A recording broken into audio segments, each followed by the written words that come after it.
Hello everyone and welcome to the Ingles table. I'm Deborah Adams and today we're taking it slow with my slow cooker beef bourguignon. I've got everything that I need. I've been to Ingles and let's get started. I have bought some cubed chuck beef and I'm browning it in some bacon drippings because I have cut up 6 slices of bacon and browned it. So we've got the oil from that. And it looks like I may need a little bit more, so I'm going to add a couple of teaspoons of canola oil to that. And we want to get it nice and hot. We're not actually trying to cook this meat, we just want to brown it. So we're going to put these in here, and you will find at your Ingles, they cut their beef cubes a little bit larger than you usually find, and that's just perfect for this recipe. So you can hear these are sizzling. So there we go. That's 1.5 pounds of chuck. I'm going to go ahead and put a little salt and pepper. And those are really popping now. So we're just going to keep turning. As soon as you see it's brown on one side, you can pop it over to the other. And while these are sizzling, I'm going to start loading my slow cooker with the rest of the ingredients. We're going to start with the bacon, throw that in. Next, we're going to put the potatoes, and it doesn't matter which one you put in first or last. We're putting in a cup of carrots, and there's probably about 1.5 cups of these small potatoes, and these are actually frozen pearl onions. You find them in the freezer section. And here's a cup of pearl onions. And this is a 4-ounce jar of sliced mushrooms. And it looks like our beef is just about brown. We're going to make the sauce in the skillet where we have the drippings from the beef. Here we go. This is still a little too hot, so I'm going to move that over and let it cool off while we load, whoops, all the beef on top of the vegetables. See, those are nice and brown, and that's going to give a little extra flavor to your stew.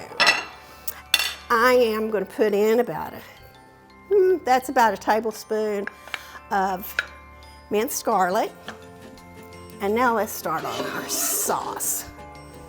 We're going to start with a cup of red wine.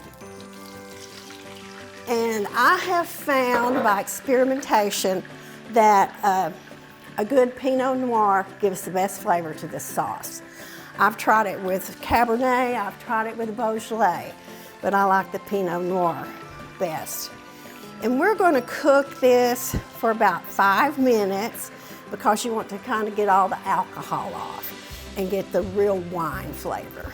So we'll be doing that, and you want it to be bubbling. You don't want it to be boiling, but a bubble. And you'll notice it starts to thicken up just a little bit. After 5 minutes, I'm going to put in 2 cups of beef broth, or you can use beef bone broth. Add that to your wine, give it a stir. Now I am going to add 1 cup of smooth tomato sauce. This is not tomato puree, it's tomato sauce. And we're going to let it cook in the slow cooker. I usually start it off on high for about an hour and then put it on medium, and it's actually ready in about 5 hours. And if you leave it in there for 6 or 7, it's not going to hurt it. Okay, so there we go. I'm going to pour this in right on top. It doesn't absolutely completely cover your meat and vegetables, and that's fine, because as they cook, they shrink a little bit.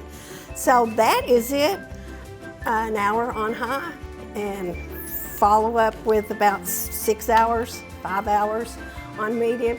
And the last 30 minutes, if you want to, you can take the lid off and cook it on high for about 30 minutes, and that just makes it a little thicker.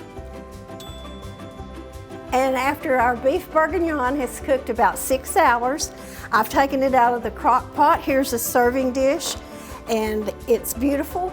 It smells delicious, and this is time for you to taste it. Make sure you have enough salt and pepper.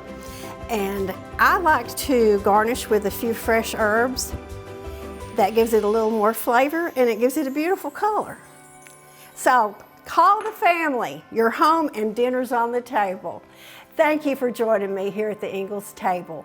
Be sure and check our website for more great tips, tricks, and recipes. I hope to see you soon. Bye.